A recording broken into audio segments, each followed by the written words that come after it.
Hey, welcome to Callback Bites. I'm here with my guest Jay, and I have a question for you, Jay. Awesome. What's the question, What dear is sir? your what is your favorite animated character and why? Favorite anime character would have to be Gohan from Dragon Ball Z. Um, for a myriad of reasons. I remember being a kid. My brother was so in love with the show. Um, it was on Toonami, which uh, I don't know how many people are still aware of that little thing that existed for about what was it like? It was like between 5 and 10 years that it was It's on the still air before it going. It's finally still went. going. Is it still going? I Yeah, wasn't sure. it had like a couple years, and then they brought it back. Yeah. And so I remember like the man that was like one of the coolest like eras of like cartoon television. Like the ads that they would run for that show were always amazing. Like and Mhm. uh the voiceover, all of that. And the reason Gohan is my favorite character would have to be directly related to the Cell Saga. I think that is probably one of the best, not just in animation, but in general, one of the most well-told stories, narrative, narratively speaking, that I've ever seen. Which only makes the Boo Saga going from there like that much more disappointing.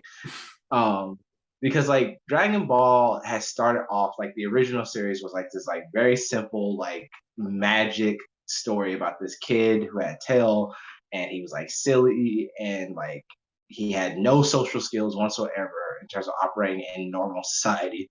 And he goes on this like adventure with like all these like weird, displaced, just oddball characters. Like and like his master is a pervert. It was one of the it was like this really silly show that very much in terms of like the fighting had focused very heavily on technique, but like the villains were very straightforward.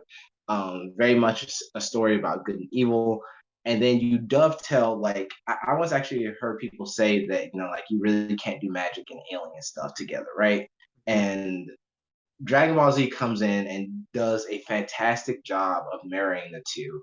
It is one of the like best examples of like when you're writing something and you're writing a continuation and you're writing a sequel, how to raise the stakes because it comes out of the gate swinging in the very first few episodes about the new threats that the characters are going to be facing. And Gohan is set up so well for his character progression throughout the series, going from like this like, very timid kid to someone who we are very much alluded to being like something super powerful and having like more to him than even he realizes. And his journey along in conjunction as a continuation of Goku's is so cool with the effect he has on Piccolo that all culminates in like his battle with Cell. And this whole like passing of the torch thing that you have going on, but you get this that is definitely one of the better aspects of it. But the best aspect of it is when you get how he and his father have affected all the other characters inside the story. We have this moment where because like the what was it called? The battle to save the world, I want to say. If I believe it was the name of the episode where Gohan faces Cell with the big Kamehameha wave, and you have this moment where there's like this high tension about whether or not he's going to be able to succeed, and you have his friends um struggling along with him. They are completely outmatched and they are doing everything they can to help him because it's him. Mhm. It's Goku's son, it's Gohan. um and you have the moment where Piccolo says, like, I'm not going to let you face this alone because you taught me, you kid were the one who taught me what it was like to have a friend.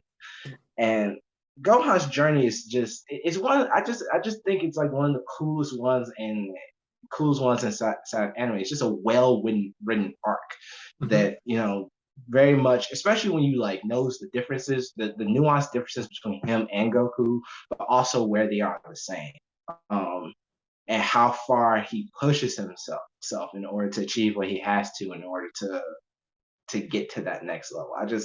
It's so cool to me. because I relate to him in a lot of ways as well. No, no, no. Great. No, that was great. What ways do you relate to him? I would have to say the way I relate to him is just, you know, everybody's favorite term today is like imposter syndrome and whatnot, Hmm. because like being one of those people who like you have a lot of people in your life who tell you that you're capable of certain things, that you're capable of doing certain things, that you're going to do great things, and just you look in the mirror and you're like, I have no clue what the fuck they're talking about. And Gohan to me is like one of those characters where he has all this power within him, and even all the way up to like his big moment, he's still doubting himself. Like he says, I just can't cut it, Dad. I'm just a kid. And like Goku's like, I don't know where you get inside your head that there's something wrong with you because there's not. And it's like I have had those type of conversations with my own Hmm. father. And it's something that I still struggle with to this day. It's nice seeing a character like who just like who just resonates with me in that way. It's actually very hard, very few and far between when I see a character on screen, whether it's in a television series, it's in a movie, it's in a video game that I just look at and I just straight up connect with like Hmm. emphatically.